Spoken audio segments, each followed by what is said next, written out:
আসসালামু আলাইকুম। সবাইকে স্বাগত জানাচ্ছি আইডিয়া অফ ফাংশনের ৫ নম্বর ক্লাসে। আমি তোমাদেরকে ডিফারেন্ট কাইন্ড অফ ফাংশনস পড়াচ্ছিলাম, অর্থাৎ বিভিন্ন রকমের ফাংশন। তো মোটামুটি ৭ ধরনের ফাংশন নিয়ে কথা বলা হয়েছে। আজকে আমরা ৮ নম্বর থেকে শুরু করব। তাহলে মাই ডিয়ার স্টুডেন্টস, শুরু করি নাম্বার 8। আজকে আমরা যে ফাংশনটা পড়ব তার নাম হলো কম্পোজিট ফাংশন অথবা প্রোডাক্ট ফাংশন অথবা ফাংশন অফ এ ফাংশন। তো এটা বাংলা হলো সংযোজিত ফাংশন অথবা গুণফল ফাংশন অথবা ফাংশনের ফাংশন। তো মাই স্টুডেন্টস, তো এই জিনিসটা বোঝার জন্য আমি প্রথমে তোমাদেরকে 3টা সেট নিয়ে দেখাচ্ছি।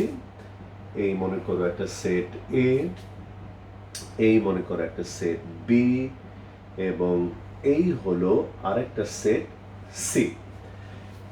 আমরা ধরে নিলাম যে এ সেটের মধ্যে উপাদানগুলো এ বি সি ডি ইত্যাদি, এবং এ থেকে বি এর মধ্যে সংজ্ঞায়িত একটি ফাংশন এফ। মনে করো এফ এর অধীনে এ এর ইমেজ হবে এফ অফ এ, বি এর ইমেজ হবে F of B, F of C, এবং ডি এর ইমেজ হবে এফ অফ ডি। তাহলে তুমি খেয়াল করো যে এ আর বি দুটো সেট, এবং সেই দুটো সেটের মধ্যে আমরা একটা ফাংশনকে সংজ্ঞায়িত করলাম, এবং সেই ফাংশনের অধীনে আমরা এ সেটের কতগুলো উপাদানের ইমেজ বের করলাম। এবার আমরা ধরে নেই যে বি এবং সি এর মধ্যে সংজ্ঞায়িত একটা ফাংশন হলো জি। তাহলে এইবার মনে করো এ সেটটা নেই, এটা আমরা বাম দিকে কিছু নেই মনে করছি। তাহলে বি এবং সি এর মধ্যে যদি আমরা একটা ফাংশনকে সংজ্ঞায়িত করি জি, এবং এটাকে আমরা মনে করলাম জাস্ট একটা এলিমেন্ট এক্স, তাহলে এক্স এর ইমেজ হবে জি অফ এক্স। তো এক্স এর পরিবর্তে এখন আছে হলো এফ অফ এ, তাহলে এফ অফ এর ইমেজ হবে জি অফ এফ অফ এ। যদি এখানে গরু থাকে তাহলে জি এর অধীনে গরুর ইমেজ হবে জি অফ গরু, তাহলে এফ অফ এর ইমেজ হবে g of f of a. তাহলে এফ অফ বি এর ইমেজ হবে g of f of B, F of c এর ইমেজ হবে F of g of f of C, এবং এফ অফ ডি এর image হবে g of f of d. Okay, তাহলে my dear students, তুমি এখানে একটা জিনিস খেয়াল করো যে প্রথম সেটের যেগুলো ইমেজ ছিল, ইমেজগুলোকে নিয়ে যদি আমরা একটা সেট কল্পনা করি তাহলে সেটাকে আমরা বলবো প্রথম ফাংশন এফ এর রেঞ্জ।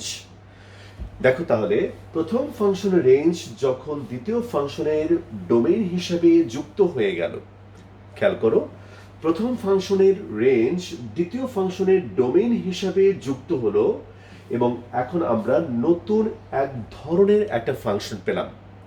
প্রথমে আমাদের দুটো ফাংশন ছিল, একটা হলো এ এবং বি সেটের মধ্যে একটা ফাংশন এফ, বি আর সি এর মধ্যে আরেকটা ফাংশন জি। তারপর এই দুটো ফাংশনের মধ্যে সংযোজন করে নতুন আরেকটা ফাংশন আমরা পেলাম। এই যে নতুন একটা ফাংশন পেলাম সেটাকে আমরা বলবো সংযোজিত ফাংশন বা কম্পোজিট ফাংশন। ব্যাপারটাকে আমি আরেকটু সহজ করে বলি। দেখো প্রথম ফাংশনের রেঞ্জ দ্বিতীয় ফাংশনের ডোমেইন হলো, এইভাবে এফ এবং জি দুটো ফাংশন সংযোজিত হলো। আবার দেখো প্রথম সেটের উপাদানগুলোর সাথে দ্বিতীয় সেটের উপাদানগুলোর সম্পর্ক আছে, দ্বিতীয় সেটের সাথে আবার তৃতীয় সেটের সম্পর্ক আছে। এইভাবে আমি এর সাথে সি এর একটা সম্পর্ক তৈরি করতে পারলাম। অর্থাৎ এফ এবং জি এই দুটো ফাংশনের মধ্যে একটা নতুন করে একটা সম্পর্ক তৈরি হলে নতুন একটা ফাংশন তৈরি হলো। এই যে নতুন একটা ফাংশন তৈরি হলো তাকে আমরা বলবো সংযোজিত ফাংশন। তাহলে ডেফিনেশনটা কেমন হবে? ডেফিনেশনটা হলো, মনে করো f is a function of a into b এবং g is a function of b into c. তাহলে নতুন একটা ফাংশন তৈরি হলো g circle f is a function of a into c. অর্থাৎ এ থেকে সি এর মধ্যে নতুন করে আমরা একটা ফাংশন পেলাম, যে ফাংশনটা পেলাম সেটাই হলো তোমার এ থেকে সি এর মধ্যে নতুন একটা ফাংশন পেলাম, তাকে আমরা বলবো জি কম্পোজিট এফ, অথবা আমরা এটাকে বলবো জি সার্কেল এফ, অথবা বাংলায় আমরা পড়বো জি সংযোজন এফ। তাহলে ব্যাপারটা একটু খেয়াল করো মাই স্টুডেন্টস, যদি এখানে দেখো যে এখানে প্রথমে এফ, এখানে জি, কিন্তু এখানে আমি কি পেলাম g of f of a, g of f of b, g of f of c, g of f of D. তাহলে এই যে এফ এবং জি দুটো ফাংশনের মধ্যে একটা সংযোজন হলো, সেটাকে আমরা প্রকাশ করে থাকি এই যে জি সার্কেল এফ। জি সার্কেল এফ বাংলা আমরা কিভাবে পড়বো জি সংযোজন এফ, অথবা ইংলিশে পড়বো জি কম্পোজিট এফ। তাহলে আমি আরেকবার বলি যে প্রথমে মনে করো এ থেকে বি এর মধ্যে একটা ফাংশন হলো এফ, বি থেকে সি এর মধ্যে একটা ফাংশন হলো জি। যদি এই দুটো ফাংশনের মধ্যে এমন একটা সংযোজন করি আমরা যেন এ থেকে সি তে নতুন একটা ফাংশন পাই, সেই নতুন ফাংশনকে আমরা বলবো জি সার্কেল এফ বা জি কম্পোজিট এফ, এবং এটাকে আমরা লিখবো জি সার্কেল এফ এভাবে।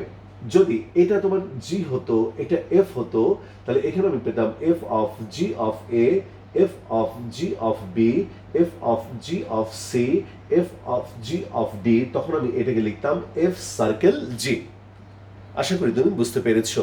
তাহলে ডেফিনেশনটা, এফ যদি এ থেকে বি তে একটা ফাংশন হয়, জি যদি বি থেকে সি তে একটা ফাংশন হয়, তাহলে এ থেকে সি তে নতুন করে সংজ্ঞায়িত ফাংশনটাকে আমরা বলবো জি সার্কেল এফ, যখন যখন g circle f of x equal to g of f of x.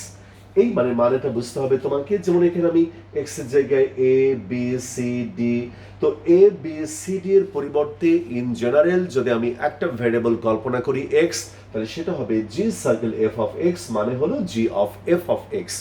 এইভাবে আমরা সংযোজিত ফাংশন পেলাম। তাহলে দেখো তুমি এখানে জি আর এফ কে সংযোজন করে নতুন একটা ফাংশন পেলাম, তাই এটার নাম দিলাম সংযোজিত ফাংশন। যদি আমরা খালি চোখে দেখি তাহলে মনে হয় যেন জি আর এফ এর মধ্যে গুণন হয়েছে, তাই এটাকে কখনো কখনো বলা হয় গুণফল ফাংশন বা প্রোডাক্ট ফাংশন। আবার দেখো জি এটা কার ফাংশন, দেখো জি হলো এফ অফ এক্স এর ফাংশন, তাহলে এফ অফ এক্স নিজেই একটা ফাংশন, তাহলে জি হলো একটা ফাংশনের ফাংশন। সেই জন্য এই ফাংশনকে বলা হয় কম্পোজিট ফাংশন, অথবা প্রোডাক্ট ফাংশন, অথবা ফাংশন অফ এ ফাংশন। তাহলে এখানে একটা রিমার্ক আমাদের জানতে হবে মাই ডিয়ার স্টুডেন্টস। রিমার্কটা হলো g circle f of x is not equal to f circle g of x. এখানে একটা কথা বলে রাখা দরকার, যদিও তুমি কখনো কখনো দেখবে যে বিশেষ কিছু অঙ্কের ক্ষেত্রে জি সার্কেল এফ এবং এফ সার্কেল জি সমান হবে, তখন হয়তো তুমি ভাববে স্যার তো বলেছিলেন যে সমান হবে না। আসলে মাই বয়, সমান যদি হতো তাহলে সব ক্ষেত্রে হতো।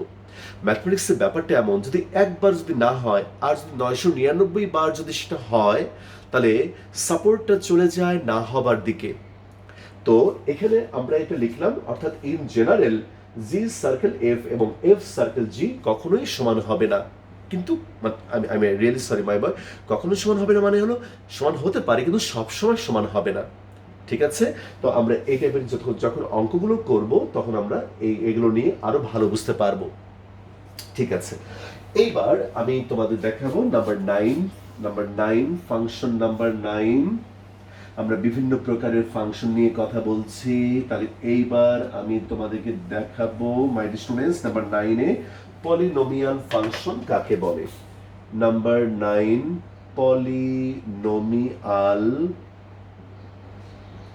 পলিনোমিয়াল ফাংশন, এটাকে বাংলায় বলা হয় বহুপদী ফাংশন।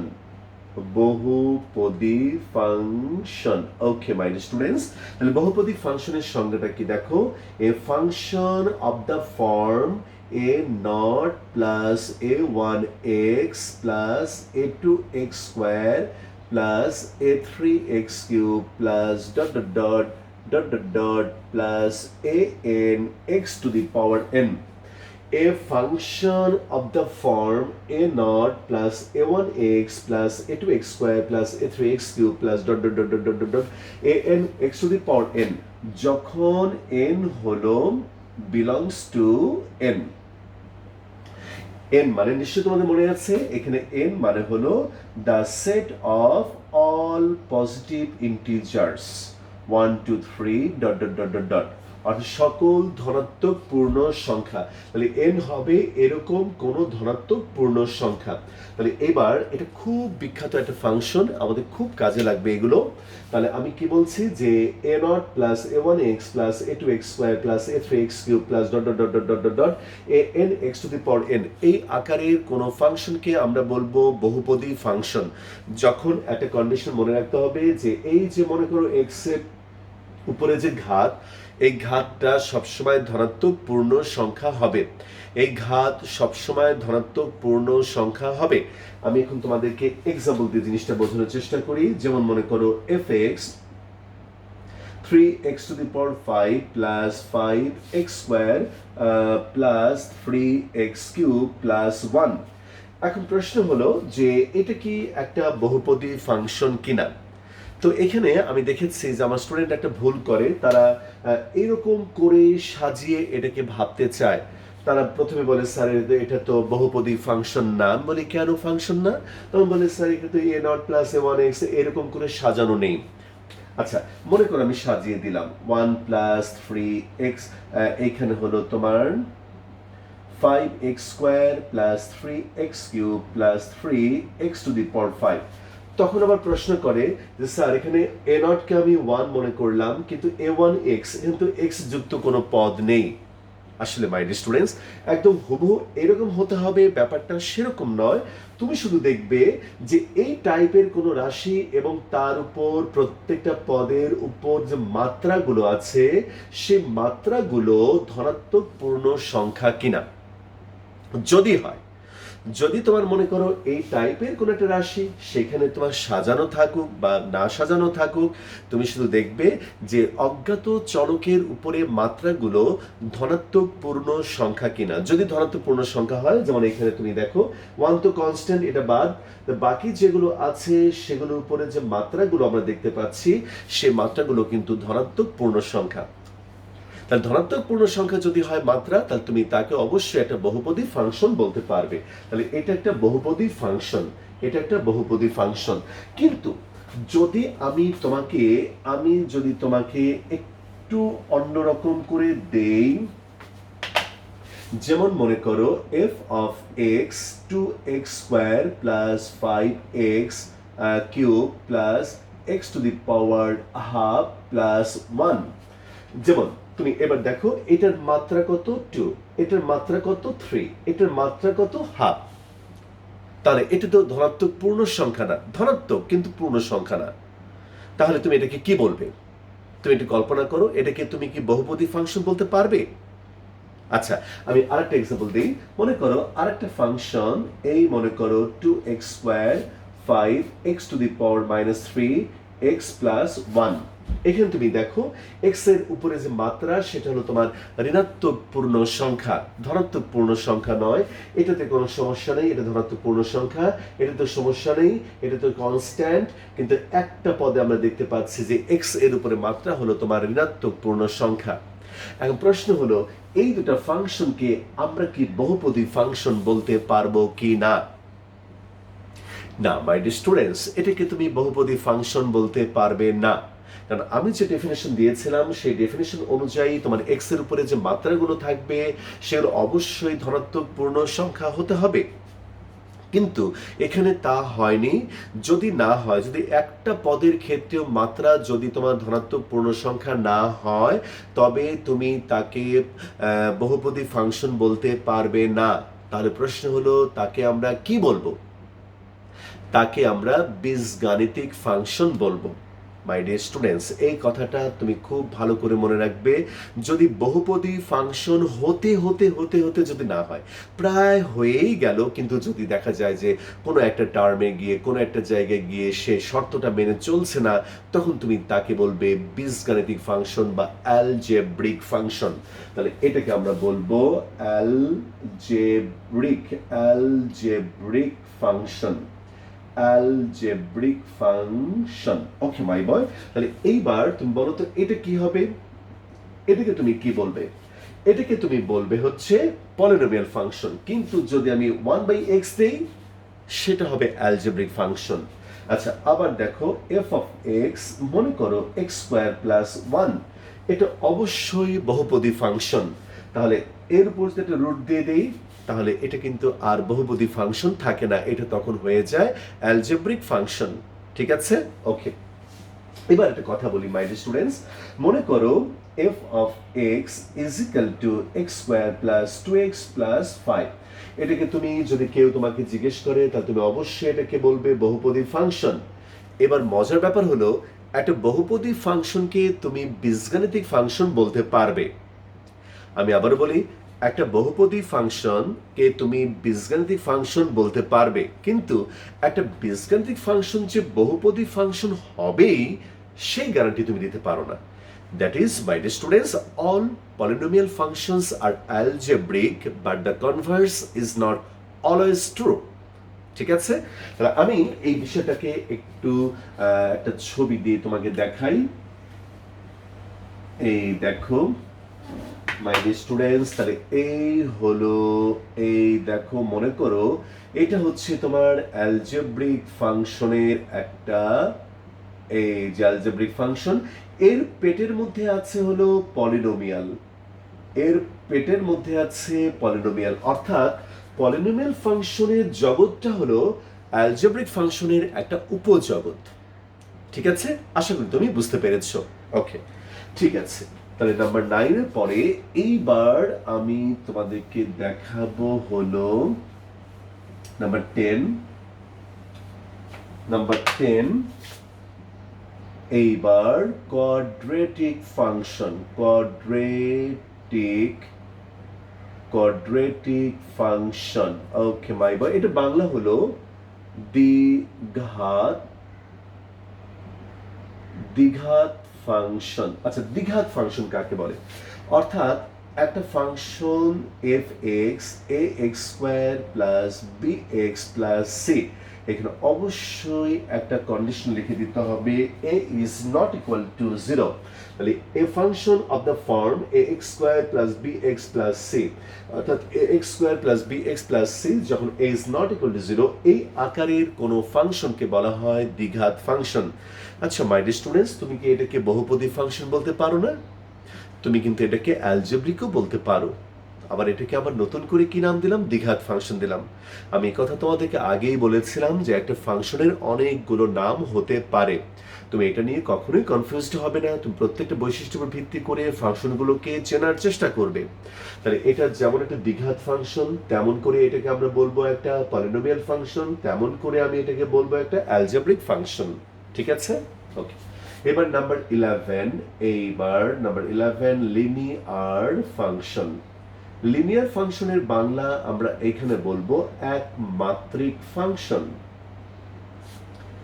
একমাত্রিক function. Okay my dear students, তাহলে দেখো f of x is equal to a x plus b, যখন a is not equal to 0, তাহলে এ এক্স প্লাস বি এই আকারের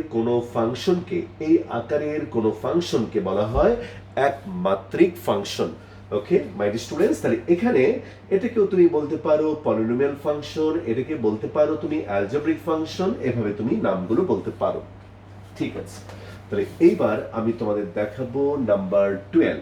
ওকে মাই ডিয়ার স্টুডেন্টস, খুবই ইম্পর্টেন্ট ফাংশন। এবার নাম্বার 12 আমরা শিখব রেশনাল ফাংশন। রেশনাল ফাংশন, এটাকে বাংলায় বলা হবে মূলদীয় ফাংশন। মূলদীয় function. Okay my dear students, মূলদীয় ফাংশন কাকে বলা হয়? আচ্ছা, আমি একটা এক্সাম্পল লিখি প্রথমে। এই মনে করো 2x³ প্লাস 4x² প্লাস 3, আর নিচে হলো 3x² প্লাস 5x প্লাস 1। ওকে, আচ্ছা মাই ডিয়ার স্টুডেন্টস, তুমি আমাকে বলো যে এই যে মনে করো একটা ফাংশন আমি লিখলাম, এই ফাংশনটা হলো দুইটি বহুপদী ফাংশনের অনুপাত। উপরে এটা একটা বহুপদী, দেখো তুমি এটা একটা বহুপদী, নিচে এটা কি, এটাও একটা বহুপদী।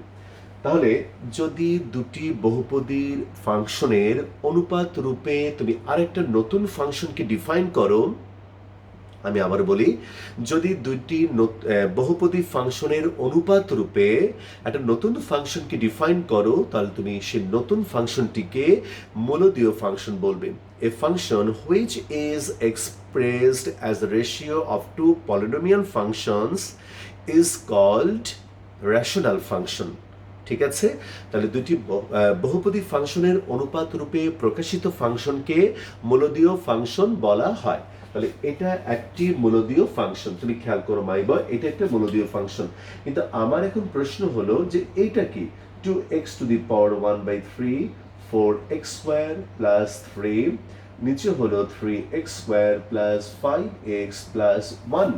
ওকে মাই ডিয়ার স্টুডেন্টস, তাহলে এখন তুমি আমাকে বলো যে উপরে এটা কি একটা বহুপদী ফাংশন হবে? এটা কি একটা বহুপদী? এই দেখো, এটা কিন্তু বহুপদী নয়, বাট নিচেরটা কিন্তু বহুপদী। তাহলে উপরে বহুপদী না, নিচেরটা বহুপদী, তাহলে এটাকে আমরা মূলদীয় ফাংশন বলতে পারবো না। এটা মূলদীয় ফাংশন না। তাহলে প্রশ্ন হলো এটা কি? এটা কি অমূলদীয় ফাংশন? না মাই ডিয়ার স্টুডেন্টস, এটা অমূলদীয় ফাংশন নয়। এটা অমূলদীয় ফাংশন নয়। ওকে,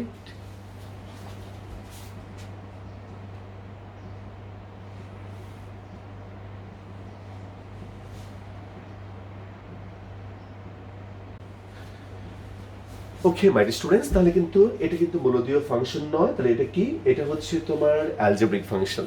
তাহলে অমূলদীয় ফাংশন বলে কোনো টার্ম কিন্তু নেই, তাহলে এটাকে তুমি বলবে অ্যালজেব্রিক ফাংশন। কেমন? আচ্ছা, তাহলে এটা হলো তোমার রেশনাল, এটা হলো তোমার রেশনাল, আর এটা হলো তোমার অ্যালজেব্রিক। তাহলে আমি একটু কথাটা এভাবে বলি যে মূলদীয় ফাংশনের মতোই কিন্তু যদি না হয়, তখন তুমি তাকে বলবে অ্যালজেব্রিক। আশা করি তুমি ব্যাপারটা বুঝতে পেরেছো। তো এইবার নাম্বার 12 হলো, এইবার নাম্বার 13 আমি তোমাদেরকে যেটা দেখাবো সেটা হলো নাম্বার 13। এইবার আমি তোমাকে দেখাবো ইভেন ফাংশন। ইভেন ফাংশন, এই যে মাই ডিয়ার স্টুডেন্টস, এটা বাংলা হলো তোমার জোড় ফাংশন। জোড় function. Okay my dear student, ডেফিনিশনটা এরকম, যদি f of minus x is equal to f of x হয়, তবে f of x K even function বলা হয়। ইভেন ফাংশন বলা হয়, তবে f of x K even function বলা হয়। আচ্ছা, আমি একটা এক্সাম্পল দেই। মনে করো f of x, এটা হলো তোমার x⁴ একটা ফাংশন। আচ্ছা, x এর জায়গায় যদি আমি -x বসাই, তাহলে কি হবে? -x⁴ -x⁴ মানে হলো x⁴, তাহলে এইটা হলো তোমার f of x। তাহলে তুমি খেয়াল করো মাই dear students, f of -x is equal to f of x। তাহলে f of -x is equal to f of x, তাহলে তুমি অবশ্যই f of x is equal to x⁴, এটাকে তুমি বলবে একটা ইভেন ফাংশন। আমরা আরেকটা এক্সাম্পল দেই, এখানে আরেকটা এক্সাম্পল দেই তোমাকে ইভেন ফাংশনের, খুব ভালো লাগবে তোমার। মনে করো f of x is equal to cos x অথবা sec x। আচ্ছা, আমি যদি এখানে f of -x বসাই, তাহলে হবে cos -x মানে হলো cos x, এটা মানে হলো f of x। তাহলে এখানেও তুমি দেখো আবার কি হয়ে গেল, f of -x is equal to f of x। f of -x is equal to f of x, ফলে cos x এবং একইভাবে sec x, এই দুটোকে আমরা বলবো ইভেন ফাংশন। এবার নাম্বার 14 মাই ডিয়ার স্টুডেন্টস, তুমি দেখো অড ফাংশন। অড ফাংশন কাকে বলা হয়? অড ফাংশনের বাংলা হলো বিজোড় ফাংশন। অড ফাংশনের বাংলা হলো বিজোড় ফাংশন। ওকে, যদি f of minus x is equal two minus f of x হয়, তুমি একটু খেয়াল করো, যদি f of minus x is equal two minus F x হয়, তবে তবে f of x K odd function বলা হয়। তবে f of x K odd function বলা হয়। ওকে মাই বয়, তাহলে আমি এবার তোমাকে একটা এক্সাম্পল দেখাই। এটা মুছে ফেলি। এরপরে তুমি দেখো, তারপরে যদি তোমার ফাংশনটা হয় f x is equal to x cube, x এর জায়গায় যদি মাইনাস এক্স বসাই, minus x whole cube minus x cube, তার মানে হলো মাইনাস এফ অফ এক্স। তাহলে তুমি দেখো এফ অফ মাইনাস এক্স যদি তোমার মাইনাস এফ অফ এক্স হয়, তাহলে এফ অফ এক্স কে তুমি বলবে অড ফাংশন। তাহলে এখানে এক্স কিউব একটা অড ফাংশন।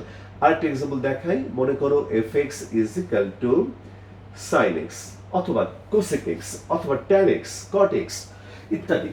তাহলে এই ফাংশনগুলো যদি হয়, তাহলে তুমি দেখো কি হবে। এখানে মাইনাস এক্স বসাও, তাহলে এইখানে হলো তোমার sine minus x, that is minus sine x minus f of x. তাহলে তুমি দেখো এফ অফ মাইনাস এক্স যেহেতু মাইনাস এফ অফ এক্স, সুতরাং এখানে তুমি সাইন এক্স কে তুমি এখানে অড ফাংশন বলবে। তাহলে আমরা আশা করি যে ইভেন ফাংশন এবং অড ফাংশন সম্পর্কে তুমি একটা আইডিয়া পেলে। ওকে মাই ডিয়ার স্টুডেন্টস, তাহলে আমরা মনে হয় 12 নাম্বার শেষ করলাম। এবার 13 নাম্বার আমি হিসাব করে দেখি। হ্যাঁ ঠিক আছে, 13 নাম্বার এইবার।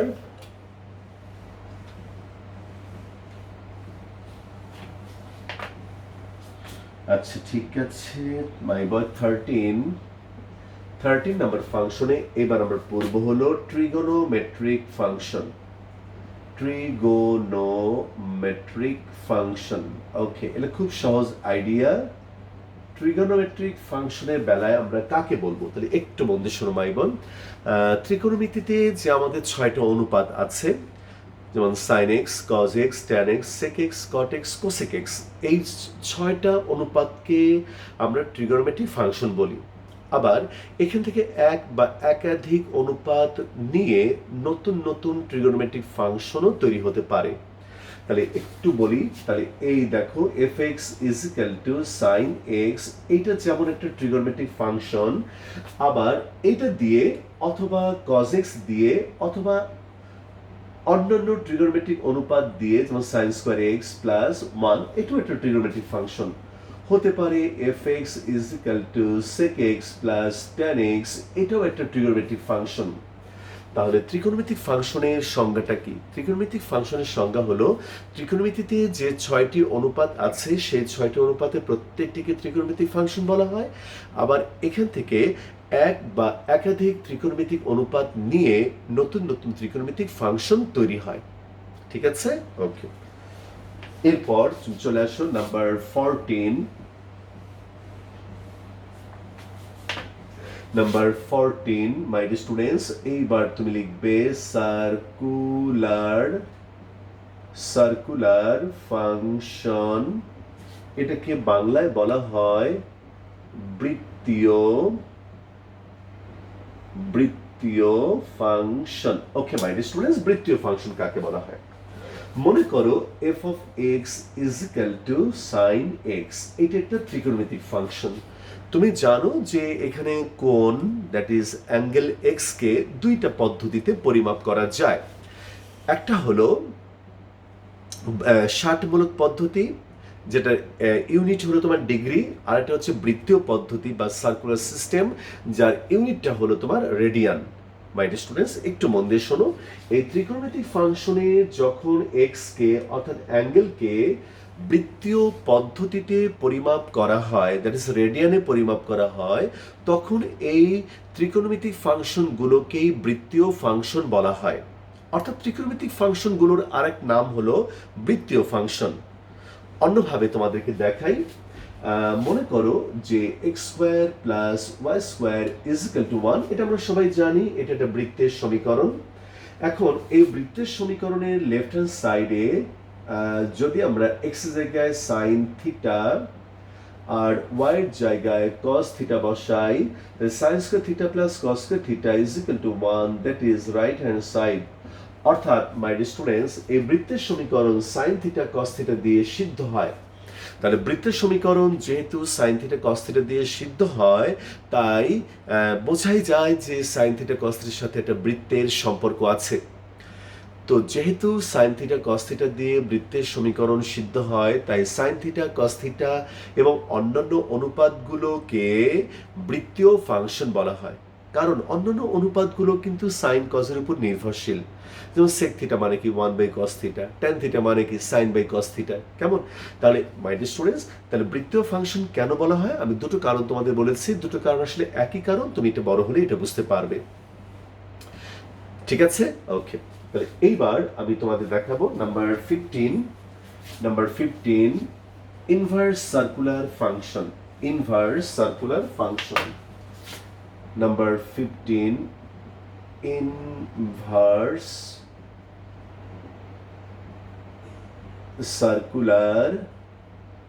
Inverse circular function. ওকে, এটার বাংলা হলো বিপরীত বৃত্তীয় ফাংশন। বিপরীত বৃত্তীয় ফাংশন। এখানে আমি একটা কথা বলে রাখি মাই ডিয়ার স্টুডেন্টস, আমি এখন তোমাদের জাস্ট ডেফিনেশনটা দেব, এটা নিয়ে আমরা হাই ডিটেল আলাপ করব। আমি একটা নতুন চ্যাপ্টার শুরু করব খুব শীঘ্রই, ইনভার্স সার্কুলার ফাংশন, সেকেন্ড ইয়ারের ট্রিগোনোমেট্রি একটা টপিক, সেটা আমি অনেক ডিটেল পড়াবো। যদি তুমি এটা ভালো বুঝতে চাও তাহলে চোখ রাখো মাই ডিয়ার স্টুডেন্টস আমার চ্যানেলটাতে। তো সেখানে তুমি ইনভার্স সার্কুলার ফাংশন তুমি পাবে। আর এখানে আমি শুধুমাত্র তোমাদেরকে একটু ডেফিনেশনটা দেব। তাহলে এই হলো sine theta is equal to x. মনে করো এটা হলো একটা বৃত্তীয় ফাংশন। যদি এটা একটা বৃত্তীয় ফাংশন হয় তাহলে theta is equal to sign inverse x, এইটাকে আমরা বলবো বিপরীত বৃত্তীয় ফাংশন। তাহলে আবারও বলি, সাইন থিটা যদি একটা বৃত্তীয় ফাংশন হয় তাহলে তার বিপরীত theta is equal to sign inverse x, এটাকে আমরা বলবো বিপরীত বৃত্তীয় ফাংশন। আসলে মাই ডিয়ার স্টুডেন্টস, আমি যখন তুমি ওই ক্লাসটা করবে তখন আমি একটা কথা বলবো যে বিপরীত বৃত্তীয় ফাংশন কিন্তু সবসময় ফাংশন হতে নাও পারে। তো তবু এগুলোকে আমরা বিপরীত বৃত্তীয় ফাংশন নামেই ডাকি। কিন্তু তুমি তখন দেখবে যখন আমি ডিটেল পড়াবো যে বিপরীত বৃত্তীয় ফাংশন সবসময় ফাংশন নাও হতে পারে। ঠিক আছে, তো এখন শুধু ডেফিনেশনটা জানো, sine theta is equal to x যদি একটা বৃত্তীয় ফাংশন হয় তাহলে theta is equal to sign inverse x, এটাকে আমরা বলবো বিপরীত বৃত্তীয় ফাংশন। ঠিক আছে মাই ডিয়ার স্টুডেন্টস, ওকে। তো আজকে মতো আমরা এখানেই রাখছি এই পর্ব। আমি আবার 16 নাম্বার থেকে, অর্থাৎ আমি তোমাদেরকে পিরিয়ডিক ফাংশন থেকে আবার ক্লাসটা শুরু করব। সেটা হবে আমাদের আইডিয়া ফাংশন পার্ট 6, আর আজকে আমাদের এটা হলো পার্ট 5। ওকে, থ্যাংক ইউ আমার সঙ্গে থাকবার জন্য। আসসালামু আলাইকুম।